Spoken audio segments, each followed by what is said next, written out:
இது என்னுடைய சொந்த படம் மாதிரி. என்னுடைய மட்டும் கே.ஆர். தேனப்ப எல்லாருமே மேடையில் இருக்க அத்தனை பேரும் நீங்களும் அந்த சொந்தத்தோடு தான் வந்து வாழ்த்த வந்திருக்கீங்க. ஆதிராஜன் இயக்குனர், ராயல் பாபு தயாரிப்பாளர். ஆதிராஜன் நீண்ட நெடுங்காலமாக என்னுடைய தம்பியாகவே உடன் வருபவர். மாலை முரசு என்ற பத்திரிகையில் நிருபராக பணியாற்றி பல புரட்சிகள் செய்தவர். நான் 2-3 முறை ஜெயிலுக்கு போகிறதுக்கு அவர் ஒரு காரணம். பிரச்சனை ஏதாவது ஒன்று எழுதி விட்டுருவார். பர்மா பஜார் போராட்டத்தை ஒரு மாதிரி எழுதி விட்டுருவார். அது நம்ம அங்கே அது நல்ல விஷயம். நல்லது செய்யும்போது ஜெயிலுக்கு போகிறதுன்ற தியாகம். அப்படி இந்த திரையுலக என்னுடைய கே.ஆர். தான் திரையுலக அத்தனை பேரை ஒன்று சேர்த்து இந்த ஏராம் பிரச்சனை பர்மா பஜார் என்னை அரெஸ்ட் பண்ண 50 போலீஸை போட்டார் கமிஷனர். அப்போது கே.ஆர். இண்டஸ்ட்ரியில் எல்லாரையும் சேர்த்து சேம்பரில் ஒரு மீட்டிங்கை போட்டு கே. ராஜனை கைது செய்யக்கூடாது, திருட்டு விசையை தயாரிப்பவர் எதிர்ப்பவர்களை விற்பவர்களை எதிர்த்து பர்மா பஜாரில் போராடினார். அவரை அனுப்பி வைத்தது கமலஹாசன். ஆக கமலஹாசன் தான் A1. கே. ராஜனை கைது செய்யக்கூடாதுன்னு மிகப்பெரிய ஒரு அரங்கம் நிறைந்த கூட்டத்தை நடத்தியவர் என்னுடைய கே.ஆர். மறக்கவே முடியாது. அன்னைக்கு பெரிய டிஸ்ட்ரிபியூட்டர், பெரிய ப்ரொடியூசர், பெரிய டைரக்டர். உதயகுமார் அதே மாதிரி. இப்போ எங்களுக்கெல்லாம் ஓய்வு கொடுத்துட்டு இளைஞர்கள் நிறைய பேர் வந்துக்கிட்டு இருக்காங்க. எல்லோரையும் வாழ்த்துகிறேன். தம்பி ஆதி ஒரு துணிச்சலான இயக்குனர். சிலந்தின்னு ஒரு படம் பண்ணார். சிம்பிள், வெரி சிம்பிள், செலவு கம்மி, ஆனால் சூப்பர் ஹிட் படம். எதிர்பாராத பெரிய வெற்றி. அவ்வளோ விஷயம் அதில் இருந்தது, சஸ்பென்ஸ். அந்த அப்போதான் பார்த்தேன், என்னடா நிருபராக இருந்துக்கிட்டே அவன் என்ன பண்ணியிருக்கான், எல்லா படங்களையும் பார்க்குற வாய்ப்பு இருக்கு இல்லையா. அதை நல்ல படங்கள் எப்படி வெற்றி பெற்றது, ஏன் இந்த படங்கள் தோல்வி அடைந்தது என்பதை ஆராய்ந்து நல்ல விஷயமா, வெற்றி விஷயமா குறைந்த செலவில் பண்ணி கொடுத்தான். இப்போ இந்த படத்தை கூட பார்த்தீங்கன்னா எல்லாமே நல்லா இருக்கு. சாங் சொல்ல வேண்டியதில்லை, இளையராஜா. அதுக்கு நாம் ஒன்றும் சர்டிஃபிகேட் கொடுக்க வேண்டியதில்லை. அது உலகமே பாராட்டிய ஒரு மாபெரும் இசை ஞானி. அவர் இந்த படத்துக்கு இசையமைக்க ஒத்துக்கிட்டாருன்னா அது எப்படிப்பட்ட கதையாக இருந்தால் ஒத்துக்கிட்டு இருப்பார். கதையில் அவ்வளோ வலு இருந்ததால் தான் இளையராஜா ஏற்றுக்கொண்டார். அதுவே வெற்றி, மிகப்பெரிய வெற்றி. அதில் பள்ளி மாணவ பருவத்து இளம் சிட்டுக்கள் காதல், அப்புறம் ஒரு இளைஞர்கள் காதல், 2 விதமான காதல். அது அழகாக நடந்த விஷயம்னு சொல்கிறாரு. 70% நடந்தது. கற்பனை கலந்து தான் பண்ணுவாங்க. சுவாரஸ்யமாக இருக்கணும்னா கற்பனை கலக்கணும். அது கற்பனையில் சிறந்தவர் என்னுடைய ஆதி. ஆக நகைச்சுவைக்கென்று பல நடிகர்களை போட்டிருக்கார். எல்லாரையும் நிறைவா போட்டிருக்கார். ஆகவே இந்த படம் மிகப்பெரிய வெற்றி படம் என்பதிலே எந்த சந்தேகமும் இல்லை. அதிலும் அனுபவமிக்க கே.ஆர். தேனப்பன், உதயகுமார், பேரரசு போன்ற அத்தனை பேருமே உளம் நிறைந்து எங்கள் ஆழ்மனதிலிருந்து வாழ்த்து வந்திருக்கிறோம். ஆக இந்த படம் என்ன மரியாதை கட்ட டைட்டில், நினைவெல்லாம் நீயடா டே, என் நினைவெல்லாம் நீயடா. அவ்வளோ லவ், அவ்வளோ நெருங்கிய லவ், ஆத்மார்த்தமான லவ். அந்த காதல் நிறைந்தவங்களை தான் வாடா போடான்னு இந்த காலத்தில் புருஷன் பொண்டாட்டியே வாடா போடான்னுக்கிறாங்க. பொண்டாட்டி தாராளமாக டேய் வாடான்றாங்க. அவ்வளோ பழகிட்டாங்க போல்.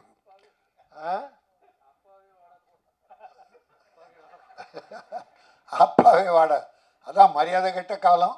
சரி, நல்லா இருக்கட்டும். இது இந்த காதலுடைய அழுத்தத்தை, நெருக்கத்தை காட்டுகிற ஒரு டைட்டில், நினைவெல்லாம் நீயடா. இது மக்களின் மனதில் நினைந்து நிற்க வேண்டும். நிச்சயம் இருக்கும்.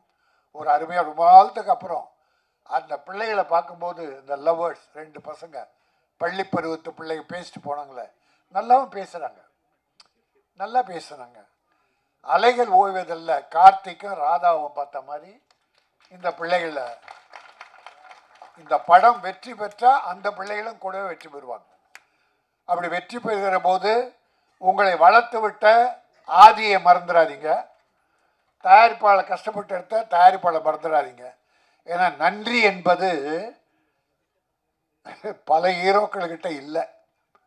தன்னை வளர்த்து விட்ட இயக்குனரையும் தயாரிப்பாளரையும் கவனிக்காமலே இருக்கிற ஒரு நன்றி கட்ட சினிமா. அதாவது நன்றி கட்ட ஹீரோக்கள்.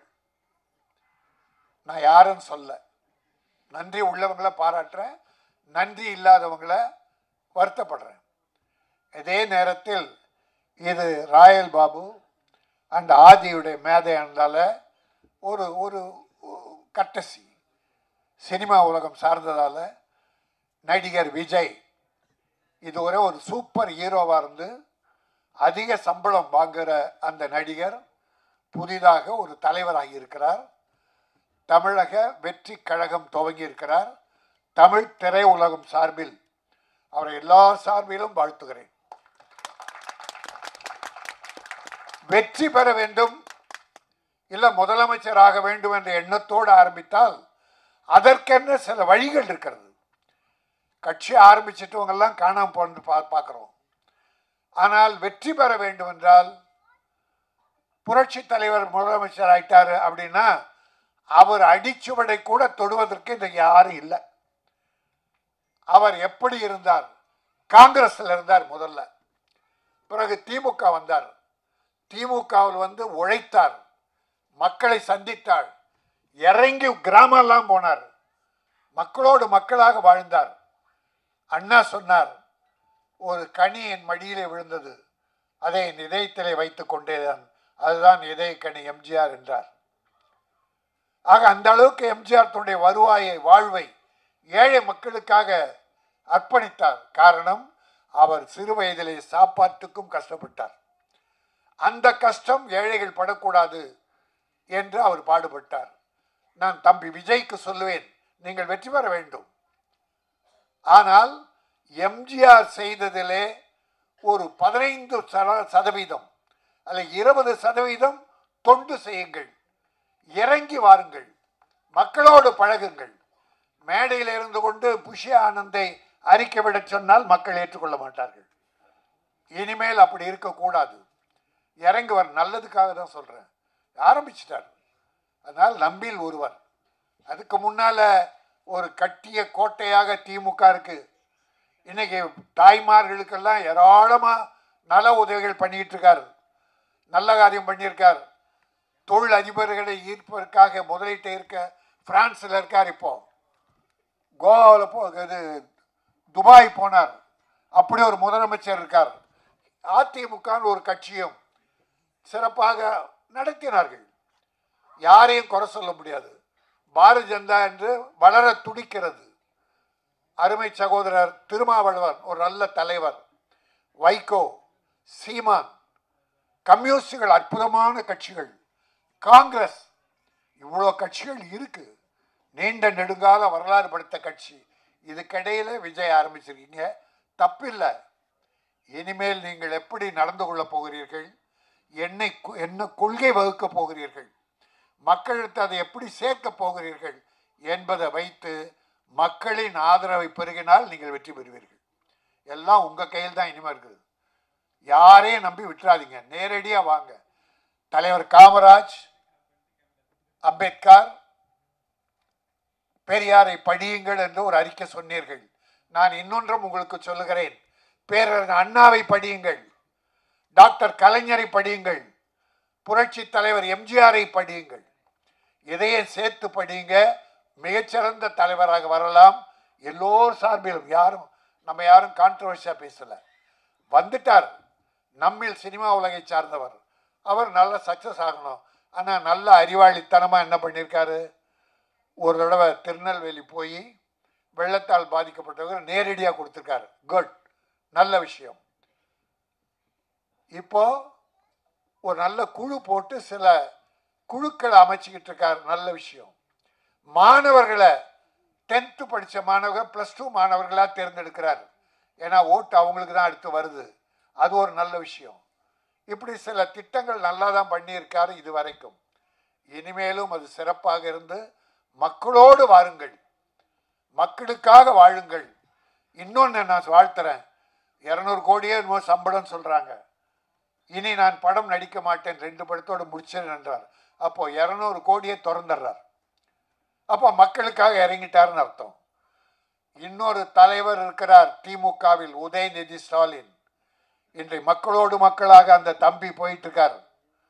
ஆக அவருக்கு எப்படி போட்டி தரப்போறோம் என்பதெல்லாம் நினைத்து நல்ல மாதிரியா மக்களோடு பழகுங்கள், மக்களுக்காக வாழுங்கள். மதம் இதெல்லாம் வேணாம், நமக்கு எல்லா மக்களும் நம் மக்கள் என்று எம்ஜிஆரை வழியாக சிலவற்றை தேர்ந்து செய்தாலே ஒரு வெற்றிக்கு உண்டு. இன்னும் நல்ல விஷயம், 24ல் போட்டி கிடையாதுன்ட்டார், 26ல். அப்போ பயிற்சி உங்கள் தொண்டர்களுக்கு கம்யூனிஸ்டுக்காரங்க மாதிரி பயிற்சி கொடுங்க.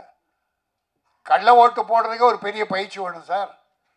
அரசியலுக்கு வந்துட்டா அந்த அளவுக்கு மிக சிறப்பாக நடத்தி வெற்றி காண்பது உங்களிடம்தான் இருக்கிறது, மக்களிடம் இருக்கிறது என்பதை சொல்லி இந்த மேடையிலே வாழ்த்ததற்கு நான் பயன்படுத்தி கொண்டதற்காக ராயல் பாபுவும் என்னுடைய ஆதியும் நன்றி தெரிவித்து, வாழ்த்த வந்திருக்கிற பெரியோர்களே நீங்கள் வாழ்க, வாழ்த்த அமர்ந்திருக்கிற நல்லோரே நீங்களும் வாழ்க, எல்லோரும் நெடுவூழி வாழ்க, வளம் பெற்று வாழ்க, நலம் பெற்று வாழ்க, பொருள் பெற்று வாழ்க, நல்ல புகழ் பெற்று வாழ்க.